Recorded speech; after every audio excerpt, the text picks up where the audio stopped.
Praise the lord. ಕರ್ತನ ನಾಮಕ್ಕೆ ಸ್ತೋತ್ರ ಉಂಟಾಗಲ್ಪಡಲಿ. ಪ್ರೀತಿಯುಳ್ಳ ದೇವ ಜನರೇ, ಯೇಸು ಕ್ರಿಸ್ತನ ಹೆಸರಿನಲ್ಲಿ ನಾನು ನಿಮ್ಮನ್ನು ವಂದಿಸುತ್ತೇನೆ. ಯೆರೆಮೀಯ 39ನೇ ಅಧ್ಯಾಯ 18ನೇ ವಚನದಲ್ಲಿ ವಾಕ್ಯ ಈ ರೀತಿಯಾಗಿ ಬರೆಯಲ್ಪಟ್ಟಿದೆ. ನೀನು ನನ್ನಲ್ಲಿ ಭರವಸವಿಟ್ಟ ಕಾರಣ ನಿನ್ನನ್ನು ರಕ್ಷಿಸುವೆನು ಎಂದು ವಚನ ಬರೆಯಲ್ಪಟ್ಟಿದೆ.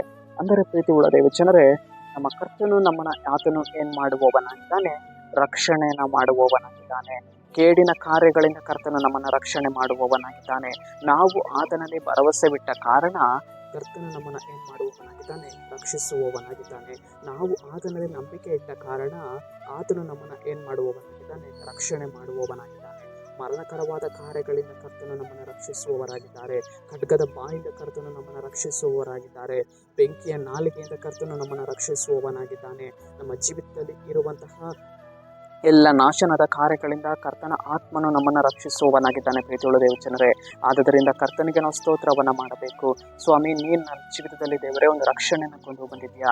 ನಾಶನದ ಕಾರ್ಯಗಳಿಂದ ಕರ್ತನೆ ನೀನು ನನ್ನನ್ನು ರಕ್ಷಿಸಿದ್ಯಾ, ತಪ್ಪಿಸಿದ್ಯಾ. ಅದಕ್ಕಾಗಿ ನಾನು ನಿಮಗೆ ಸ್ತೋತ್ರವನ್ನು ಮಾಡ್ತೇನೆ ದೇವರೇ ಎಂದು ಹೇಳಬೇಕು. ಪ್ರೀತಿಯುಳ್ಳ ದೇವ ಜನರೇ, ಕರ್ತನ ಆತ್ಮನು ನಮ್ಮನ್ನು ರಕ್ಷಣೆ ಮಾಡುವವರಾಗಿದ್ದಾರೆ.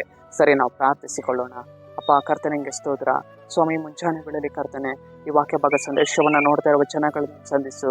ಕರ್ತನೆ, ನಿನ್ನ ಜನರ ಜೀವಿತದಲ್ಲಿ ಸ್ವಾಮಿ ನಿನ್ನ ಕ್ರಿಯೆಯನ್ನು ಮಾಡಿ ದೇವರೇ, ನೀನು ಅವರನ್ನ ರಕ್ಷಣೆ ಮಾಡುವುದಕ್ಕಾಗಿ ಸ್ತೋತ್ರ.